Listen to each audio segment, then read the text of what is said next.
Hello दोस्तों, welcome to my channel Noor classes. फिर से आ गई मैं नई क्लास के साथ और टॉपिक अर्थव्यवस्था में। मैंने बताया था कि इसमें 218 क्वेश्चन आ चुके हैं 20 सालों में, और इसमें से मैंने फर्स्ट क्लास अपलोड कर दिया है 50 क्वेश्चन का। आप लोग ने नहीं देखा तो जाकर ज़रूर देख लो। और आज क्लास होगी शुरू, दूसरी क्लास। ये अर्थव्यवस्था की दूसरी क्लास है। इसमें मैं फिर से 50 क्वेश्चन करवाऊंगी और इसका वेटेज 218 क्वेश्चन का है, तो इसका वेटेज ठीक ठाक है। तो क्वेश्चन नंबर 51 से शुरू करते हैं आज की क्लास। तो देखो, इसको इतने हल्के में नहीं लेने का है, क्योंकि ये जो टॉपिक है ना, आप लोग को अच्छा खासा ये देगी, क्या उसे कहते हैं, मतलब अच्छा खासा वैल्यू देगी। 2-3 क्वेश्चन 4 क्वेश्चन तो आने वाला पक्का है। तो हमें इसे हल्के में नहीं लेना है और कोशिश करेंगे कि हम लोग अच्छे से इसको पढ़ के कंप्लीट करें, ताकि हमें जो क्लास में पढ़ा है वो प्रीलिम्स में अच्छे से क्वेश्चन को बना सके। और इसको भी भूलना नहीं चाहिए कि डेट पोस्टपोन्ड हो गया है, तो मैं इसके पूरे क्वेश्चंस करवा दूँगी। तो आपको जो मॉक टेस्ट लगाना होगा, जिसके सिलेबस कंप्लीट हो गए हैं उसके लिए तो वेरी वेल कि वो आप टेस्ट कर सकते हैं। जिसके सिलेबस नहीं कंप्लीट हुए वो अभी भी PYQ के क्लासेस ले करके और अपने टेस्ट देने की जो एबिलिटी है उसको और भी स्ट्रॉन्ग कर सकते हैं। और जिसने भी पिछली वीडियो देखा है उसे समझ में आ गया होगा कि ये क्लासेस बहुत ही बेहतरीन लाजवाब होता है, बिल्कुल टेस्ट में देने लायक होता है। अपने दोस्तों को बताइए और मेरे चैनल को सब्सक्राइब कीजिए, सपोर्ट कीजिए, जिससे ये और भी क्लास दूसरे लोगों तक भी पहुंचाइए, ताकि हम लोग ज़्यादा बड़ा फैमिली बना सके। ठीक है, तो शुरू करते हैं आज का क्लास 51 क्वेश्चन नंबर, जिसमें पहली क्वेश्चन है मिलान करने के लिए। तो मिलान करिए। तो एक जो सरकारी आयोग है उसका होगा 3 में, यानी केंद्र राज्य संबंध है, यानी इसका होगा 3। बच्चों की तरह मिला रही हूँ पर कोई बात नहीं, याद रखना। और B का होगा जो श्रीरंगराजन समिति थी, उसका होगा 1 गरीबी की माप की कार्य प्रणाली की समीक्षा। ठीक है, पारेख समिति थी। मैंने पहले भी बताया था कि समिति से क्वेश्चन आता है और इसको आप लोग को अच्छे से कर लेना है। तो देखो, पारेख समिति जो C है उसका होगा कार्य प्रणाली की समीक्षा करना, 2 वाला, ये 2। ठीक है, और ये नरसिम्हा समिति का होगा, D का होगा 4 बैंकिंग क्षेत्र सुधार। तो ये इसको स्टामा कर लो, क्योंकि ये वेरी वेरी इंपॉर्टेंट है। ओके, और आते हैं अब हम लोग क्वेश्चन नंबर 52 पे। 52 क्या कह रहा है, एक बार उसे देख लेते हैं। 52 क्या कह रहा है देख लो। निम्नलिखित राज्यों पर विचार करने के लिए कह रहा है, तो इसका होगा ऑप्शन नंबर A सही होगा। देखो, पश्चिम बंगाल, पंजाब, आंध्र प्रदेश, उत्तर प्रदेश। ये देखो, भारत में चावल उत्पादन मतलब कि राइस से रिलेटेड हमें इस पर टिक करना है कि कहाँ ज़्यादा होता है। तो देखो, पहले पश्चिम बंगाल, पंजाब, फिर आंध्र प्रदेश, फिर उत्तर प्रदेश। ओके, तो ऑप्शन नंबर A राइट हो गया। भारतीय आर्थिक सर्वेक्षण 2021 से 22 के अनुसार चीन के बाद विश्व में चावल का दूसरा बड़ा उत्पादक शीर्ष चावल उत्पादक राज्य पश्चिम बंगाल, पंजाब, उत्तर प्रदेश, आंध्र प्रदेश एवं बिहार है। ओके, तो चीन के बाद है। ये जो आर्थिक सर्वेक्षण है 2021-22 के अनुसार है। तो करंट देख लेंगे कि करंट में क्या है।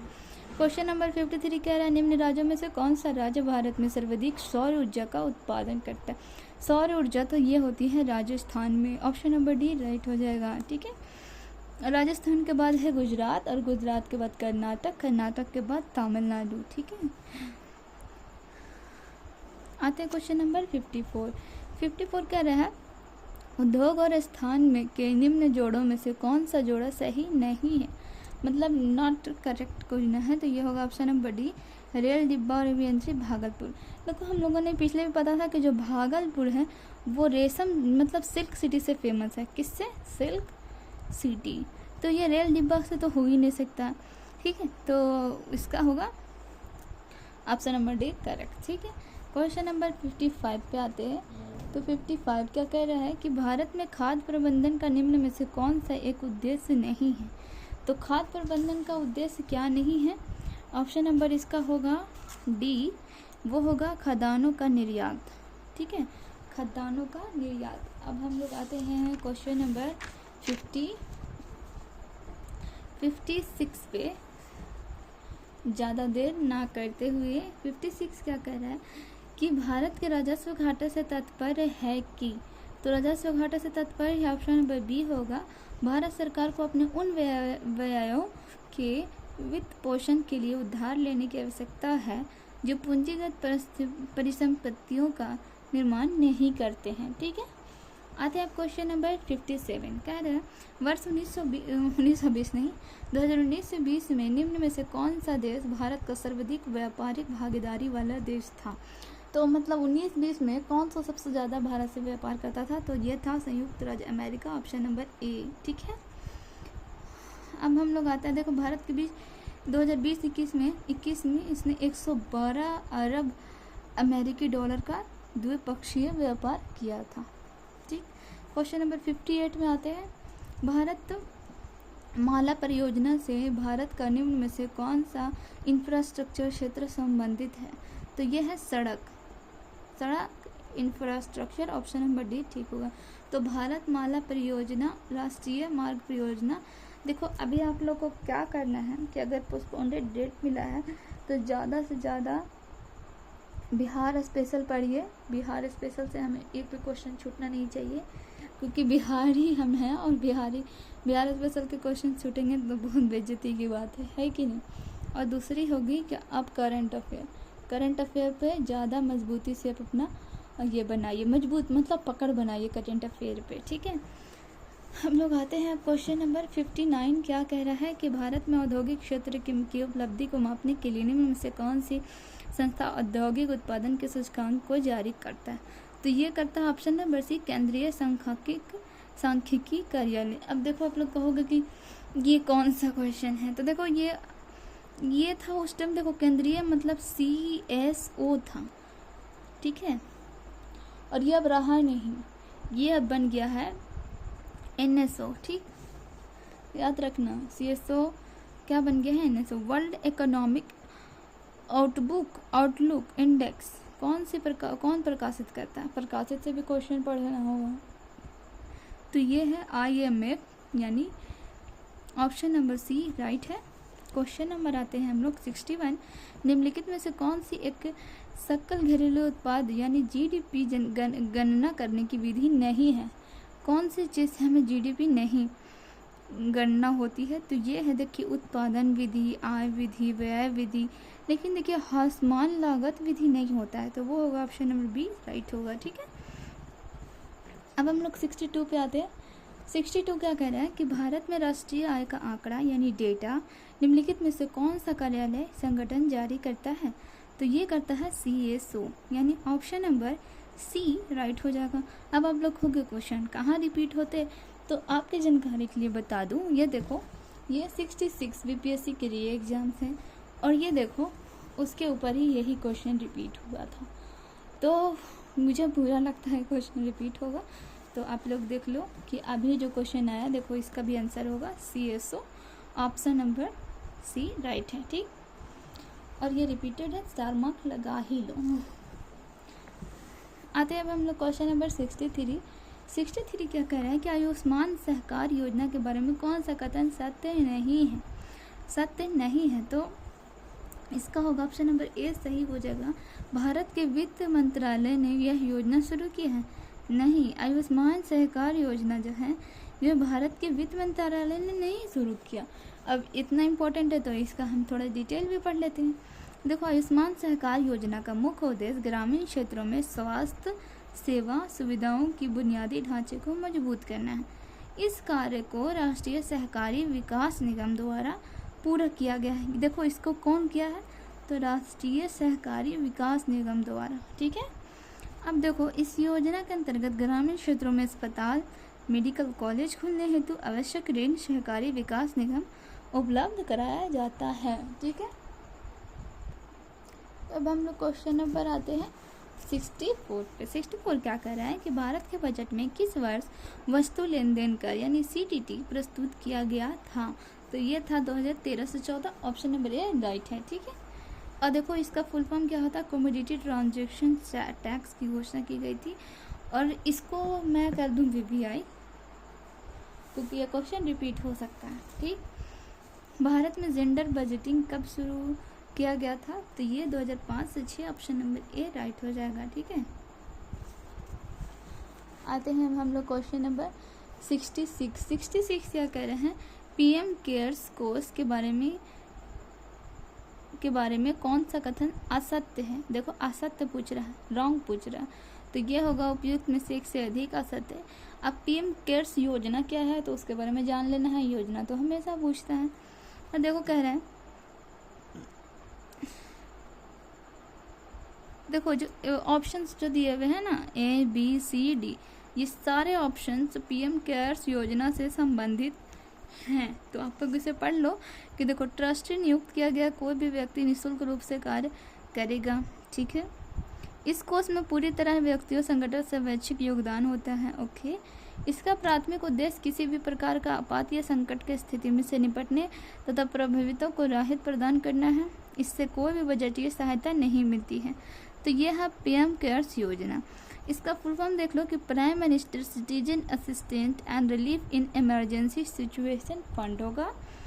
प्रधानमंत्री नागरिक सहायता एवं राहत कोष नियम 27 मार्च 2020 को सार्वजनिक ट्रस्ट बनाया गया है। ये कब बनाया गया? देखो 27 मार्च 2020 में, जिसका मुख्य उद्देश्य है कोविड-19 जैसी किसी भी आपदा से निपटने हेतु बुनियादी सुविधाओं का निर्बंध बहाल कराना। देखो कोविड-19 जैसी उस टाइम फैली थी ना कोविड-19। आते हैं हम लोग क्वेश्चन नंबर हम लोग आ रहे हैं 67 पे।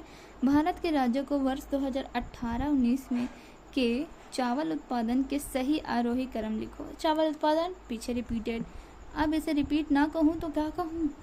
तो 2018-19 के हिसाब से चावल उत्पादन का होगा उपयुक्त में से एक से अधिक। इसका उत्तर दिया हुआ देखो वर्ष 2018 से आरोही क्रम में सजाना है और ये चेंज होता है। 18 से 19 में देखो पश्चिम बंगाल, फिर उत्तर प्रदेश, फिर पंजाब, तमिलनाडु, आंध्र प्रदेश था। और 19-20 में था पश्चिम बंगाल, उत्तर प्रदेश।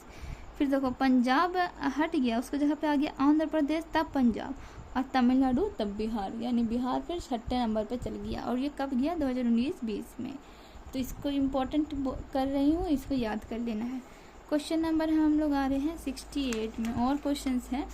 तो देखो क्वेश्चन नंबर 68 कह रहे हैं नगद आरक्षित अनुपात को कम करने के से अर्थव्यवस्था पर इसका प्रभाव पड़ेगा। तो इसका होगा देखो 1, 2, 3, ऑप्शन नंबर सी की सबसे होगा 1, 2, 3, 4 बैंकों के पास अधिक तरलता लाभ होगा। ये VBI है और ये क्वेश्चन आपको लैंग्वेज से ही पूछेगा। ठीक है, और अर्थव्यवस्था में निवेश वृद्धि देखने को मिल सकती है। हाँ, अर्थव्यवस्था की मुद्रा पूर्ति बढ़ सकती है, वास्तविक निवेश दर में गिरावट आ सकती है। ठीक, अब हम लोग आ रहे हैं क्वेश्चन नंबर 69 के। 69 क्या कह रहा है? 69 देख लो। भारतीय रिजर्व बैंक के अनुसार 2018-19 में भारत को विदेशी मुद्रा भंडार कितना था? तो ये होगा ऑप्शन नंबर डी। देखो ये है 4,12,871 मिलियन अमेरिकी डॉलर। ठीक, आते हैं क्वेश्चन नंबर 70 पे। 15वें वित्त आयोग की सिफारिश पर केंद्रीय करों का विभाजन पूल में बिहार का हिस्सा था। तो ये 10.06% था। ऑप्शन नंबर ए राइट है। क्वेश्चन नंबर 71 क्या कह रहा है कि भारत में न्यूनतम समर्थन मूल्य का निर्धारण कौन करता है? तो ये कहता है MSP, यानी मतलब न्यूनतम मूल्य निर्धारण MSP हुआ। तो ये होगा ऑप्शन नंबर ए कृषि लागत एवं मूल्य आयोग। 72 कह रहा है हिंदू वृद्धि दर किससे संबंधित है? ये GDP से संबंधित है। ये कोई कास्ट का नहीं है, ये दर का ही नाम है। ठीक है, 6ठी प्रतिवर्ष योजना के दौरान निम्नलिखित में से कौन सा कार्यक्रम शुरू किया गया था? तो एकीकृत ग्रामीण विकास, यानी ऑप्शन नंबर ए राइट हो जाएगा। 74 क्या कह रहा है? अंत्योदय कार्यक्रम सर्वप्रथम किस राज्य में शुरू किया गया था? तो ये था Rajasthan. Option number D right है। 75 कह रहा है भारत में वर्ष 2017 में मांस एवं मांस से निर्मित वस्तुओं को निर्यात में भारत की हिस्सेदारी थी। तो ये थी 5%, यानी ऑप्शन नंबर ए एकदम करेक्ट। क्वेश्चन नंबर 76 कह रहा है 2018-19 में कुल विदेशी मुद्रा प्राकृतिक भंडार था। तो देखो उस टाइम पूछा 2018-19, अभी भी पूछ रहा है 18-19। तो ये होगा उपयुक्त में से एक से अधिक या कोई नहीं। ठीक, आते हैं अब क्वेश्चन नंबर 77। निम्नलिखित में से कौन सा प्रत्यक्ष वित्त का स्रोत नहीं है? तो वो है नाबार्ड, क्योंकि नाबार्ड एक ऐसी संस्था, एक ऐसी बैंक है जो कृषि के लिए हमें लोन प्रदान करती है। आते हैं क्वेश्चन नंबर 78। EPCG का फुल फॉर्म क्या है? तो यह एक्सपोर्ट प्रमोशन कैपिटल गुड्स होगा। ऑप्शन नंबर सी राइट है। 79 कह रहा है कि प्रधानमंत्री श्रम योगी मान धन योजना में प्रत्येक ग्राहक को 60 वर्ष की आयु के प्राप्त करने के बाद न्यूनतम अनुमानित पेंशन प्रति माह होती है, तो वो होती है 3,000 रुपये, यानी ऑप्शन नंबर सी राइट है। क्वेश्चन नंबर 80 क्या कह रहा है कि समुदाय विकास कार्यक्रम का क्या उद्देश्य था? तो ये होगा उपयुक्त में से कोई नहीं या एक से अधिक। 81 में आते हैं। 81 क्या कह रहा है कि भारत को 2024-25 तक 5 ट्रिलियन की अर्थव्यवस्था बनाने के लिए GDP का विकास दर लगातार कितनी होनी चाहिए? तो 8%, यानी ऑप्शन नंबर ए होनी चाहिए। आते हैं क्वेश्चन नंबर 82 में बजट 2019-20 में घोषित प्रधानमंत्री कर्मयोगी मान।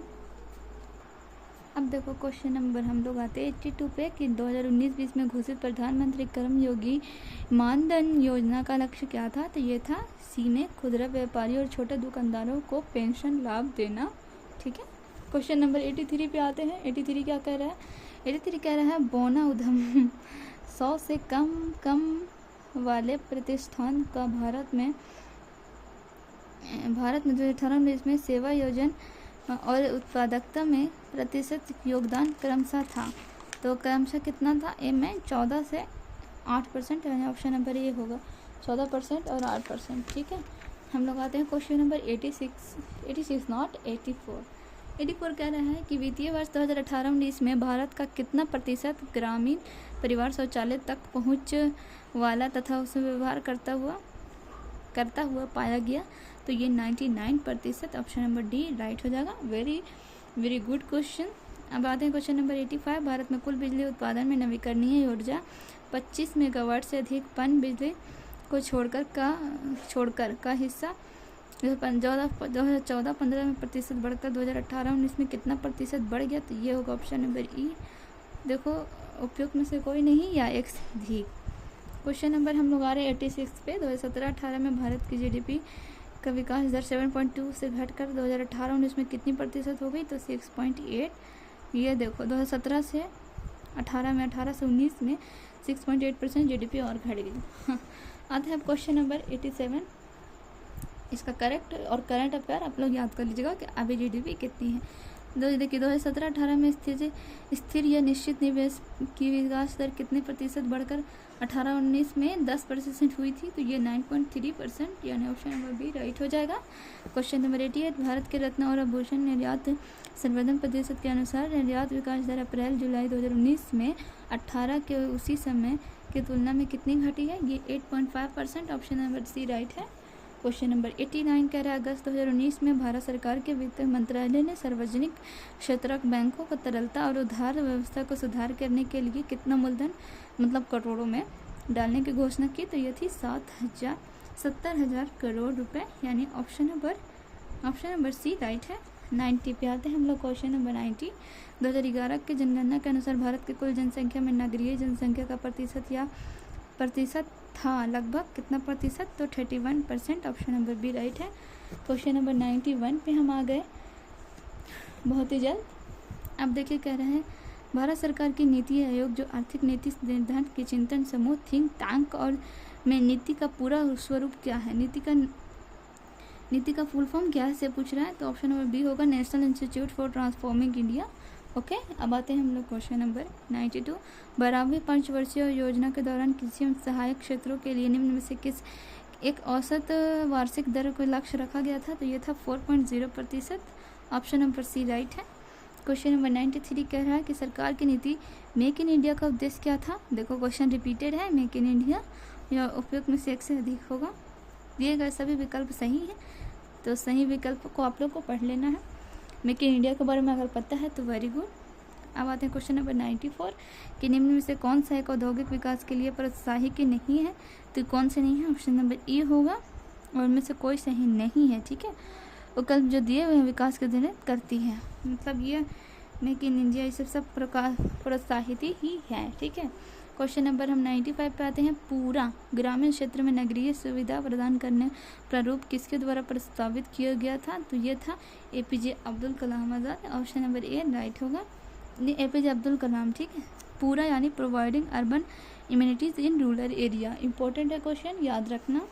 क्वेश्चन नंबर 96, जनगणना 2011 के अनुसार भारत में महिला साक्षरता दर थी? तो ये थी ऑप्शन नंबर ई उपयुक्त में से अधिक, क्योंकि देखो 2011 के अनुसार 64.6% थी, जो कि ऑप्शंस में है ही नहीं।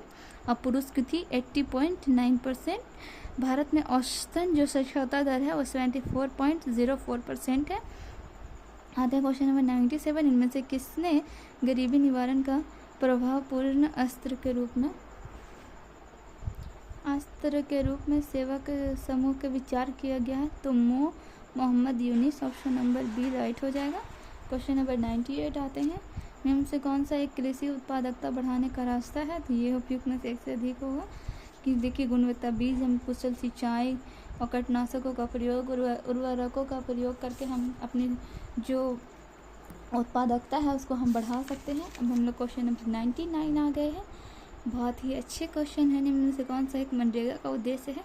तो ये ऑप्शन नंबर ई होगा। मनरेगा का उद्देश्य आप लोग यहाँ पढ़ सकते हैं। मनरेगा का फुल फॉर्म पूछ सकते हैं। मनरेगा का क्या काम है? तो 100 दिन का रोजगार उपलब्ध कराना है। ठीक है।